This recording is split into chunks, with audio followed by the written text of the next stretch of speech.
Dear viewers, welcome to this episode of Your Life, Your Money. Reaching life goals is everyone's dream. Everybody want to achieve that life goal, what they plan in their life. But do they really reach those life goals? The answer is most people struggle to reach life goals. If you have an intention to reach whatever the life goals you have set for yourself, this video is for you. In this video, I am going to take you through a 12-point step-by-step guide. If you follow this, you can be absolutely certain that you can reach your life goal, whichever the ones you have set for yourself. This is NRI Money Clinic for you, and I am Dr. Chandrakant Bhatt, your financial guide for a happy living.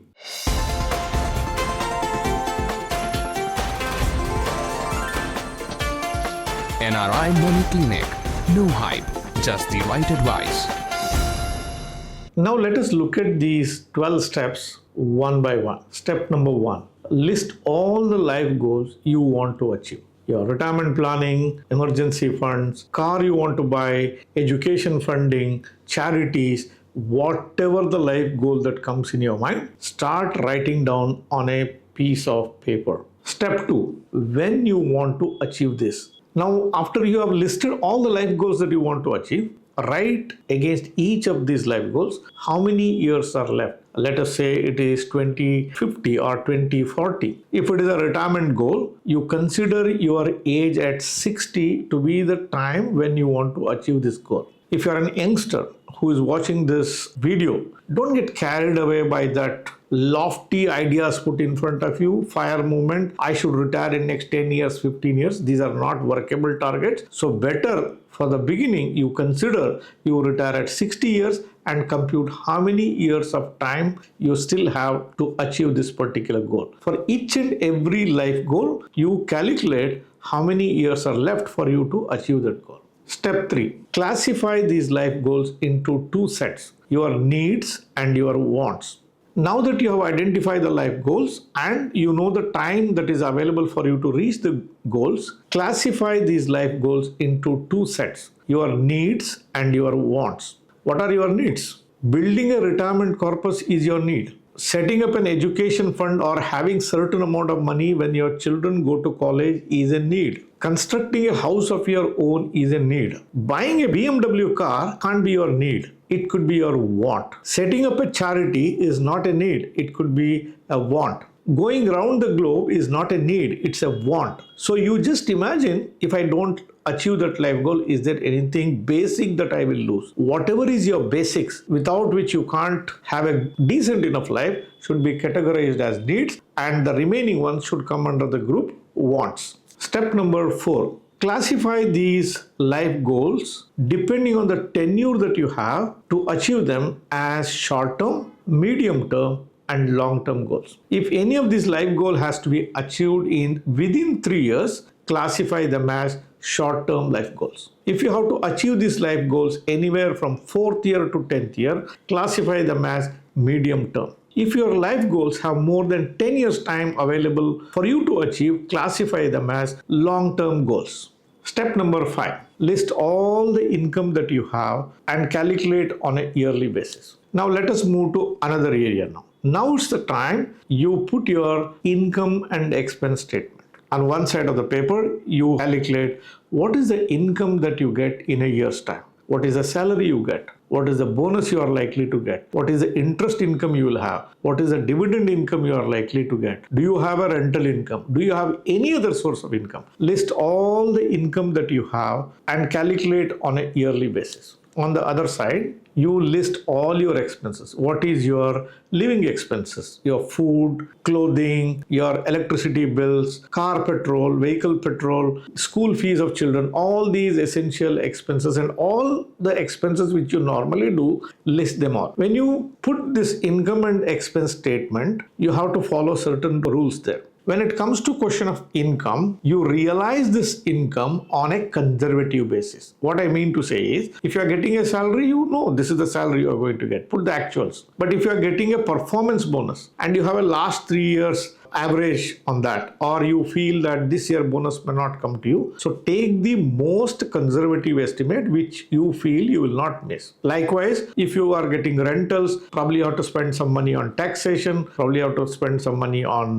maintenance and other things. So take about 10 months rent as something that you will get as a realizable income kind of a thing. So wherever you have a doubtful income, leave that and take a conservative picture of how much income you have. On the other side, when it comes to question of expense, you calculate them at the maximum value. So don't take a conservative, oh, I will not spend so much. Rather, take your normal picture and provide certain contingencies. Okay, you go out once in a week to dine out. What if you had to go once again extra, or if there were to be some event? So take the maximum value. Also add some contingencies. For those of you who are living outside of India, so you might be coming to India once in a year, or you might be coming to India twice a year. So how much money do you spend during your visit to India? Spread it over the number of months it takes between two visits and add that into your expense. So add contingencies, take into account your home visit expenses and arrive at how much of an expense you are making. Step number 6. What is going to be your saving abilities? Once you draw your income and expense statement, you will know what is going to be your saving abilities. You have taken your income at the conservative level, you have taken the maximum expense level, you have provided for contingencies, and you have averaged out one-off expenses which you do on travel and other things. Now you know how much of surplus you have. Maybe you may be running a negative budget. Maybe you are having too much of an EMI to pay, and that might create a problem. So income and expense statement clearly tells you where your current finances are at this point of time. Also think what might change in next 2 to 3 years period of time. Let's say that you are earning 1 lakh rupee and you have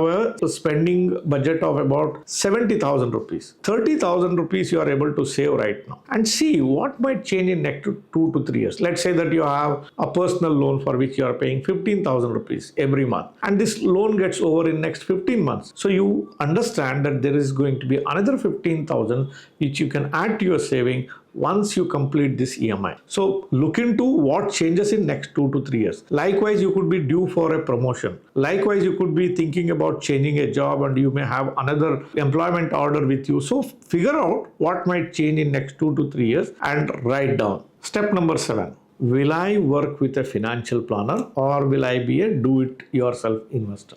Now you have set up your life goals, you have fixed the tenure, you know your saving ability, financial situation, and now it's time for you to take a decision. Will I work with a financial planner or will I be a do-it-yourself investor? Choice is yours. You can decide how you want to do it. If you are somebody who is planning to do these things with the help of a financial planner, you can make best use of services provided by NRI Money Clinic as well. We have a team of experts on the ground who can help you reach these life goals with a meticulous planning, with a professional approach, and these are all the ethical practitioners. If you have an intention, how can you reach to us? Very simple. Our numbers are given here in the description box below there. We have also provided a link over there. Just click on the link, it takes you to the WhatsApp. Send us an exploratory message and our team of experts are ever ready to help you. So if you have an intention, do not delay, send that message now. Now, whether you work with a financial planner or you choose to be a do-it-yourself, steps to follow will remain the same. In case of financial planner, he will guide you, he will give his opinions, and he will guide you through how to proceed with this. If you are a do-it-yourself investor, then you have to do these choices yourself. What is that you have to do in step 8? Number 1, out of the 2 sets of life goal, needs and wants, pick up only the needs set. Under the needs set, you have got 3 subset of life goals: short-term life goal, medium-term life goal, and long-term life goals. Now in the first step, we will work only on 2 sets out of the 3. Which are the 2 sets? Number 1, short-term life goal, and number 2, the long-term life goals. And for the time being, we'll forget the medium-term life goals. Why do we work on only these 2?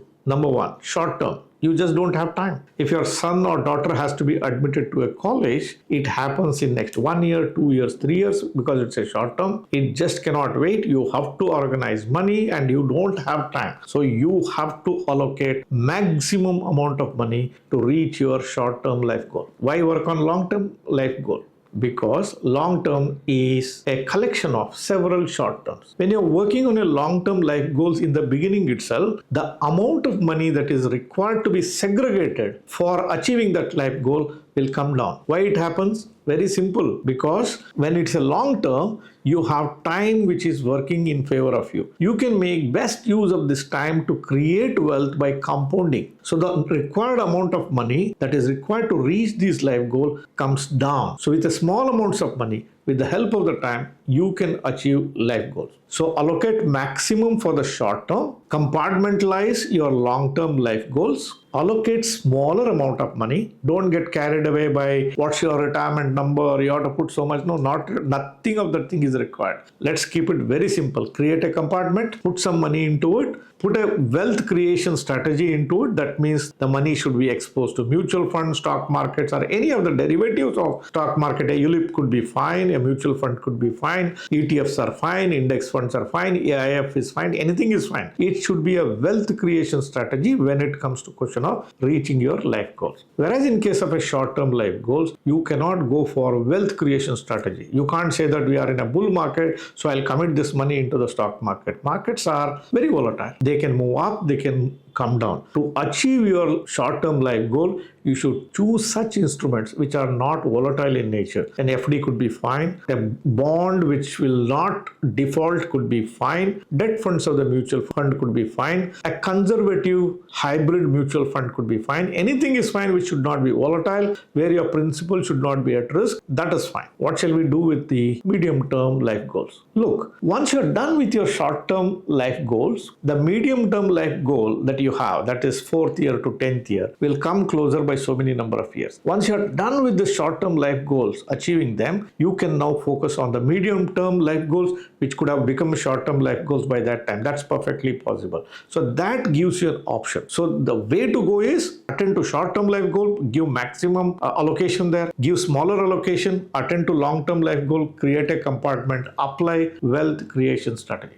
Step number 9, evaluate your savings now. Once you have allocated your savings into short-term and these long-term goals, the next step is evaluate your savings now. After giving allocation to these two life goals, find out what happens. I don't have adequate money to do anything else. I just have adequate money. The money that I was saving is just sufficient enough for me to allocate to the short-term life goal or to the long-term goals or both of them. But I don't have anything excess left. Or you could be in a sweet spot in life wherein which you say, yes, I have allocated money to these two life goals. I'm still with extra amount of money. That's a possibility. Inadequate amount of money, just adequate amount of money, excess amount of saving in your account. All three are a possibility there. If you're somebody who has excess amount of money, all that you have to do is, this is the time you try to achieve your medium term life goals, which are in the need sector. We are still working on need based life goals, not we are attending to any of your wants still. So if you have excess money after allocating the first two, short term and long term, attempt the life goals which are in the need sector and allocate money for that. The best way to do that is create a wealth account. A wealth account could be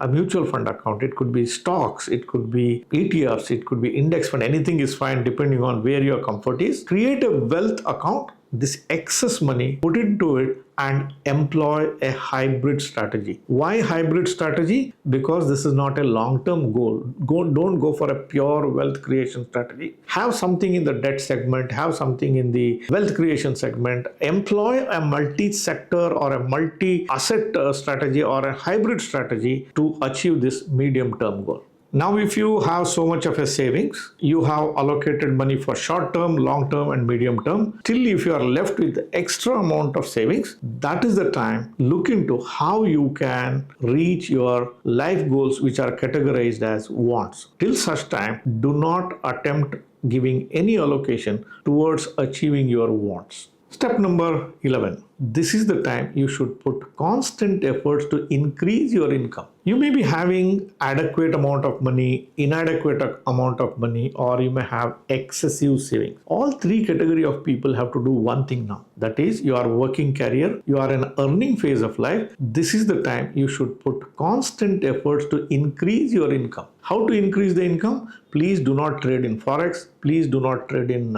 futures and options. Please don't go towards the cryptocurrencies and all these things. Rather, go in a very organic way. You can upskill yourself. You can add qualification. You can change jobs. You can move places. You can move to another country. Anything it helps you to increase your income, please do it. But do not risk your career. Do not risk your family life in the pursuit of adding that more income in your life. Step number 12, the most important of all. Remember, your life is not static. Your life is very dynamic. It changes from year to year. It changes from decade to decade. It changes from phase to phase. When I started my job, I was just earning 1,200 rupees as my first year salary. That was way back in 1984. Even my maid gets many multiples of that at this point of time. So I have still not retired. It only means to say your life will evolve. It will keep changing. If you have done a planning today, it will not remain constant. So every year you keep evaluating your life. Has new life goals come up in your life? Have you achieved some of them? The size of the life goal that you have planned, has it changed? Has your income changed? Has your situation changed? Has your social status has changed? Depending on all this, constantly evaluate your life. Keep adjusting for whatever that I have said in all the previous 11 points and keep altering these plans as per the evolution that is happening in your life. And this should be a constant exercise till the day you retire. Dear viewers, if you follow these 12 steps to the core, make no mistake, you will not have any problem to achieve any of the life goals that you have set out for. If this video helped you to achieve your life goals, please do not forget to give me a thumbs up. Your subscription matters for us. Many of you watch my videos, forget to subscribe for the channel. Please do hit that subscribe button right now and press the bell icon. By the way, do not forget to share these videos with your friends and relatives, near and dear ones, and on all the social media handles on which you are connected with. Thank you very much for watching this episode on NRI Money Clinic. I shall be back with you with yet another thought in my next Friday video, Your Life, Your Money. Thank you very much for watching this episode. Stay safe. Jai Hind. Press the bell icon for more details and subscribe our channel.